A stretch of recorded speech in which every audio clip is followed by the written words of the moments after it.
விஜய் அவர்களுக்கு திரு விஜய் அவர்களுக்கு நல்ல அட்வைசர் அண்ணாமலை வந்து எவனா இருந்தாலும் வர சொல்லு, எவனா இருந்தாலும் வர சொல்லு. திரு விஜய் அவர்களுக்கு நல்ல திரைக்கதை வசனகர்த்தாக்கள் சினிமாவில் அமைந்தார்கள். அம்பானி அதானி கொடுத்து விட்டார்கள், கொடுத்து வரலைங்க. 376 பக்கம். நீங்க வந்து இந்திய தலைவர்கள் அத்தனை பேரையும் தந்தி டிவில பேட்டி எடுத்தீங்க. எல்லா பேட்டிலையும் நிறைய தலைவர்கள் எடுத்துருக்கீங்க. அந்த தலைவர்கள்ல எங்க அண்ணன் டிடிவி அவர்கள் உங்களுக்கும் பதவி கேரண்டி, உங்களுக்கும் பதவி கேரண்டி. நெக்ஸ்ட் வணக்கம். உங்களுக்கு உண்டு, அவர்ல இருந்து தனித்துவம் ஏதாச்சும் ஒண்ணு உங்களுக்கு உண்டுனே சார். வணக்கம் சார். சார் வணக்கம். Yes yes yes quick sir. புதுசா விஜய் கட்சி ஆரம்பிச்சிருக்காரு. அவருடைய அறிவிப்பில் பார்த்தீங்கன்னாக்கா மதவாதம், சமூக நீதி, மொழி இது இடம்பெற்றிருக்கு. பொதுவாகவே இந்த தமிழ்நாட்டு அரசியலில் மதவாதம், சமூக நீதி, இந்த மொழியை சார்ந்து யாருமே அரசியல் பண்ண முடியாதா? ஏன்னா ஒட்டுமொத்தமாக பிஜேபியை தவிர்த்து பார்த்தீங்கன்னா எல்லா அரசியல் கட்சிகளுமே இந்த 3 விஷயங்களை மட்டும் விஜய் அவர்களுக்கு என்ன காரணம்? திரு விஜய் அவர்களுக்கு நல்ல அட்வைசர் அமையலைங்கிறது தான் காரணம். புதுசா ஒரு விஷயம் சொல்லாம வேற ஒரு நெரேட்டிவ் செட் பண்ணாம கதைக்காவாது. திரு அண்ணாமலை அவர்கள் வருவதற்கு முன்னால் டாக்டர் தமிழிசை சவுந்தரராஜன், அதற்கு பிறகு திரு டாக்டர் எல் முருகன், இந்த 2 பேர் தான் அந்த ட்ரெண்டை கொஞ்சம் மாத்தினவங்க.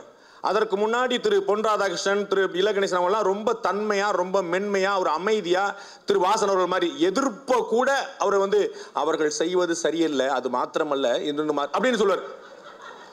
அண்ணாமலை வந்து எவனா இருந்தாலும் வர சொல்லு, எவனா இருந்தாலும் வர சொல்லு. அப்ப இந்த மண்ணுக்கு எது தெரியும் அவர் தெரியுது, இந்த மண்ணுக்கு எது பிடிக்குது. சண்டை செய்யணும் சார். ஒரு முக்கியமான ஒரு அரசியல் தலைவர் சொன்னார், சார் தமிழ்நாட்டு மக்களுக்கு சண்டை செய்யணும் சார், அப்பதான் சார் பிடிக்கணும். தமிழக அரசு சிறப்பாக செயல்படவில்லை ரைட்டு, அப்புறம் அப்படிமா படார்னு போட்டு அவங்க தான் மொத்த கஞ்சாவையும் கடத்துனாங்க அப்படின்னா இன்ட்ரெஸ்டிங்கா இருக்க. அதுக்கு ஆமாவா இல்லையாங்கிற அப்புறம் அவங்களுக்கு ஒரு ஸ்பைஸ் தேவைப்படுது. சூப்பர், நல்ல நெக்ஸ்ட் அடுத்த வீடியோ போடு. அப்ப இது ஒரு முக்கியமான மேட்டர். அதை வந்து திரு விஜய் அவர்களுக்கு நல்ல திரைக்கதை வசனகர்த்தாக்கள் சினிமாவில் அமைந்தார்கள். இங்க பார்க்கணும் அமைகிறாங்களான்னு பார்க்க. எஸ், நீங்க ரொம்ப நேரம் பண்ணிருக்கீங்க. Please sir. நமஸ்காரம் சார். தமிழகத்தில் இந்து சமய அறநிலையத்துறை மேற்பார்வையில் இருக்கும் திருக்கோயில்களில் பல நடைமுறைகள், முறைகேடுகள் நடக்கிறது. அதை பற்றி வைணவ மத குருமார்களுக்கோ இல்லை ஒரு இந்து மத குருமார்களுக்கோ ரொம்ப இக்னரண்ட்டாக இருக்காங்க அதை பற்றி. இதே மதுரை ஆதீனம் வந்து அதை பற்றி முதல்ல வாய்ஸ் ரைஸ் பண்ணாங்க, இப்போ ஒன்றும் பெருசாக பேசுவதை அதை பற்றி.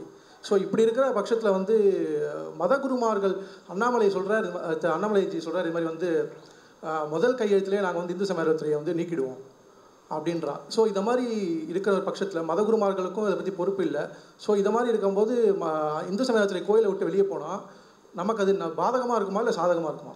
ஏன்னா அது அடுத்தது யார் அதை வந்து இந்து சமய அறநிலையத்துறை வந்து வெளியே போகாது, அது இப்போதைக்கு நடக்காது. அதை சரி பண்றதுக்கான முயற்சிகளை நம்ம தொடர்ந்துகிட்டே இருக்கணும். எதை ஒன்றையுமே வந்து ஓவர் நைட்ல நீங்க காலி பண்ணி அபாலிஷ் பண்ணி கொண்டு போக முடியாது. அதை சரி பண்றதுக்கான முயற்சிகள் நடக்கணும். அது வந்து லாங் வே டு கோ. நம்ம பார்ப்போம்.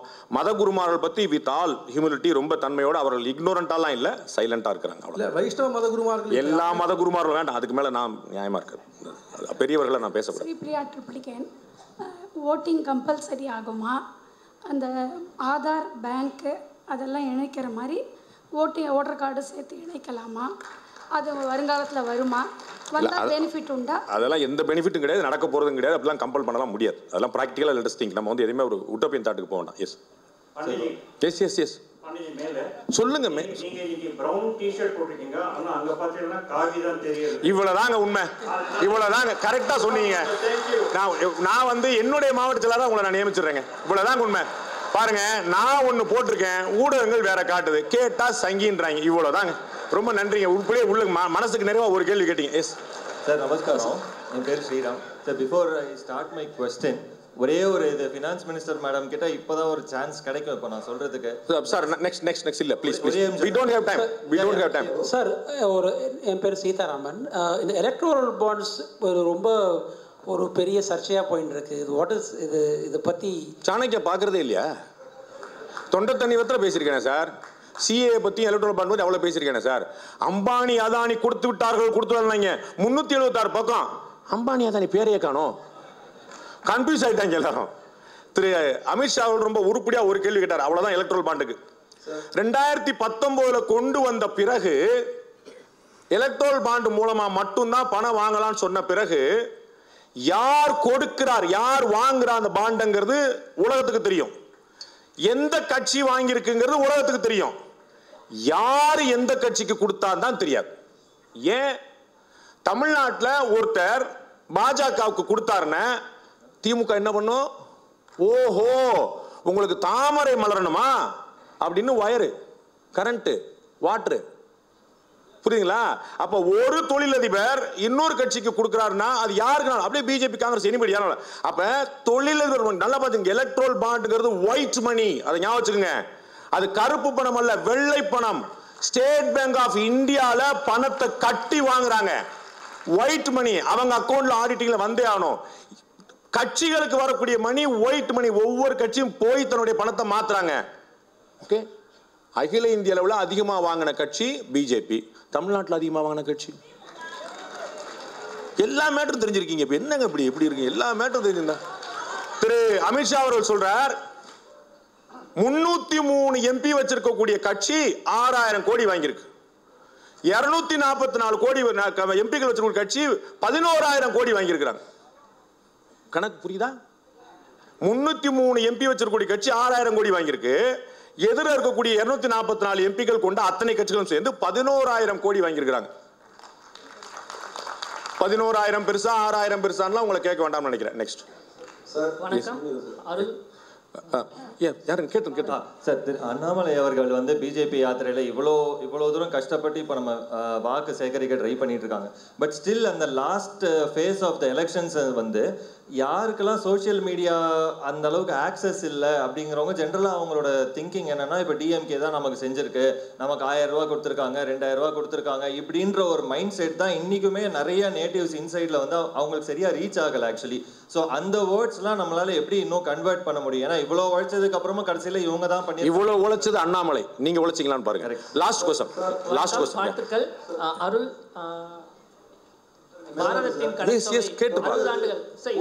தமிழகத்தில் கோயில்கள் இடிக்கப்படுவது, கோயில் சொத்துக்கள், சிலைகள் கொள்ளையடிக்கப்படுவது, கோயில் நிலங்கள் அபகரிக்கப்படுவது தொடர்கதையாக இருக்கிறது. இது போதாது என்று கோயில் உண்டியல் வருவாயை இந்து சமய அறநிலைத்துறை எடுத்துக்கொள்கிறது. இதை தடுக்க மத்திய அரசு நடவடிக்கை எடுக்காததே? தமிழ்நாட்டில் ஆட்சியை பிடித்தவுடன் அறநிலைத்துறையிடமிருந்து கோயில்கள் இடிக்கப்படும் என்று அண்ணாமலை சொல்கிறார். இங்கு ஆட்சிக்கு வந்தால்தான் அதை செய்வீர்களா? மத்திய அரசு அதிகாரத்தை பயன்படுத்தி இப்போதே செய்ய முடியாதா? எது இதுல தலையிட முடியும்னு ஒரு கணக்கு இருக்குங்க. சந்தேஷ் காலில வெஸ்ட் பெங்கால்ல பயங்கரமான அராஜகம் நடக்க, அநியாயம் நடக்குது. ஒரு கோச்சுக்கிட்டு பாரத பிரதமர் நரேந்திர மோடி ஆட்சியை கலைச்சிருவோம்னு சொல்றாரு வச்சுக்கோங்க. என்ன தெரியுமா? 24 மக்களவை தேர்தலோட சேர்ந்து அந்த அம்மா திரும்ப ஆட்சிக்கு வந்துடும். சில விஷயங்களை லாங் ரோப்ல விட்டு தான் பிடிக்கணும். மத்திய அரசு விட்டு பிடிக்குது. எனக்கு நல்ல நம்பிக்கை இருக்குது. அவர்கள் வந்து உத்தரகாண்ட் உள்ளிட்ட பிற மாநிலங்கள் வந்து இது மாதிரி கோயில் எடுக்கும்போது, பாஜக அரசே கோயில் வந்து அரசாங்கம் எடுக்கும்போது அவர்கள் வேற ஒரு அட்வைஸ் கொடுத்தாங்க. அது வந்து சரியா போச்சு. அப்புறம் திருப்பி அவர்களுக்கே கொடுக்கப்பட்டது. ரொம்ப நன்றி. அம்மாவுடைய நேரங்கிறது இது முடிச்சுக்கிறோம். நம்ம வந்து பிறகு நம்ம பேசலாம். ரொம்ப நன்றி. Thank you very much. Thank you. Please save time. Please.